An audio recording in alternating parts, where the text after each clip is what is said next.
Back to this test or practice. We are on, this is one of the more difficult problems.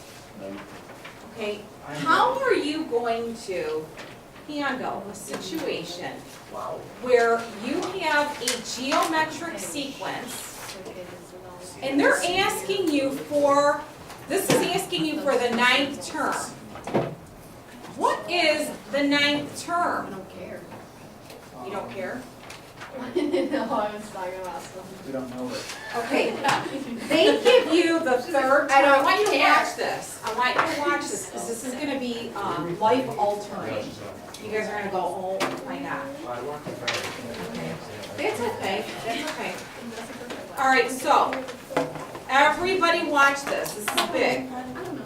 Do you guys know the recursive geometric formula? No. Here it is. Got it.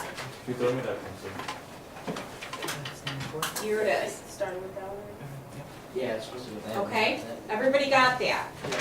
Now, I want you to look at these two subscripts right here. Can you tell me what's happening here with them? We're subtracting. Everyone got that? Now, just like with the explicit arithmetic, see this A1? It says the first term, but we can alter this formula. Okay? Yes, very good. Actually, we're not going to make it a 9. We're going to make, this is what we're going to do. We're going to say, we could put in, this is going to be the 6th term.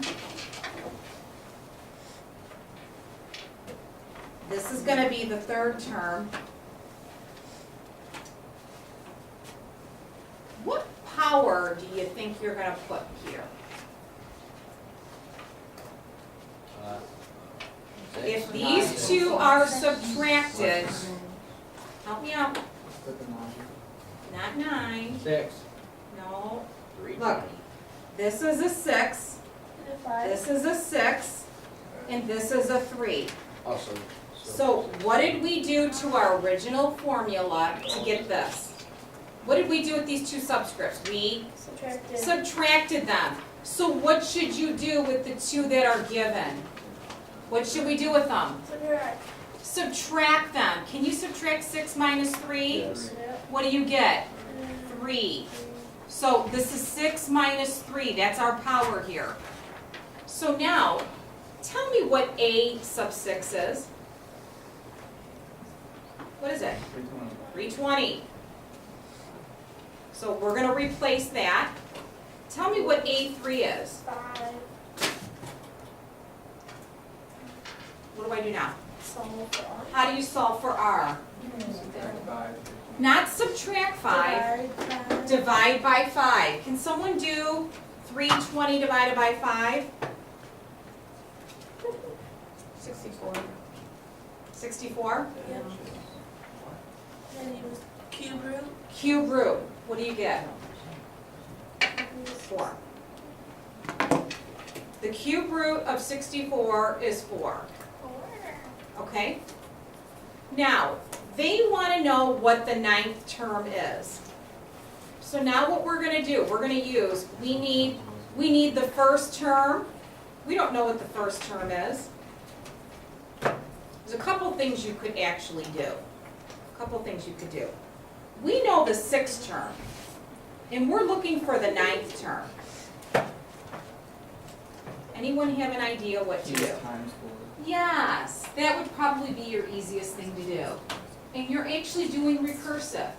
If we know the 6th term is 320, and this is telling us that we're multiplying by 4. If the 6th term is 320, how do you find the 7th term? So 320, multiply that by 4. Can someone do that for me? So this is the 6th term, then we need the 7th term, the 8th term, and then the 9th term is our answer. 12-8. It's 1280? Is that the, I'm not sure. Yeah, it is. is that the final answer? No, that's the 7th term. Oh, that's the 7th term? Yep. 1280?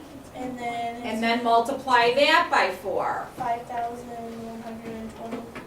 And then multiply that by 4. Then 20,400. I'm sorry. Yes, Questions? yes. Do you look at notes when you're teaching this? No, How in the hell can you teach it, or like going number to number? I've never understood that. Because she's a teacher. well, because I've been doing this for a long time, yeah, and I've been, Like, do you like memorize it or something? no, but at a certain point, if you want to get good at anything, teach somebody. Well, if you don't Explain know something to how- somebody, and that will like So cement explain. it into your brain. If you can explain something, have you ever studied for a test and you just recite? Why do you think you're reciting? You're basically teaching to the air. I mean, it's, you know, did you ever ask your mom, quiz me? And you start like, that's what you're doing, is you're kind of like teaching your mom. That is how you get good. And if you ever, here's my advice to you. Do you guys ever have to give a speech and you freak out? No. Yes. You wanna know why you freak out? Because you don't know the material. If you know the material, When you get nervous when being in front of a crowd. nope, you won't get nervous. If you know your content, what's the one thing that you know about? You know about carbs. You know about nail polish. You know about videos. Whatever you know a lot about, I bet you if you put yourself in front of a room, you would be like rattling things off, and you won't even know people are even in the room because you know the material so well. I don't get nervous teaching math. If you asked me to go talk about social studies or something else, I would probably have a rough time because I don't know the content. But to get good at anything, it's practice. You gotta know your material. Work from the bottom. And so if anyone ever gives you something to talk about in front of a crowd, you will not get nervous if you know your content.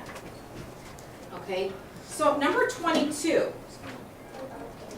I'm running out of time once again. It's No, okay, 30 you seconds, try. girl. You can do that in 30 seconds? Amazing. Okay, find 3 geometric means. So you've got 12.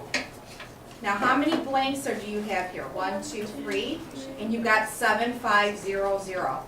So this is your first term, and this is your 1, 2, 3, 4, your 5th term. So this is what you have. You've got AN equals the first term times r to the n minus 1 power. We can't do the slope. No, good question. Why can't you do the slope? Because it's not linear. This will be on video. Really keep going. So geometric. So your 5th term, you're gonna put, your 5th term is here, 7,500. Your first term is 12. We don't know what the R value is, but because this was the 5th term, what power is this gonna be? 4, because you subtract these two. So divide by 12. 7,500 divided by 12 is 625. You're going to take the 4th root of that, and you should get 5. The 4th. So in other words, 625 raised to the 1 divided by 4 power is really the same as the 4th root. So this is being multiplied by 5. So you're going to multiply this by 5. So 12 times 5 would be 60, right? And then multiply this by 5, you get 300. Multiply this by 5, you get 1,500, right? And that's those are your 3. That's it.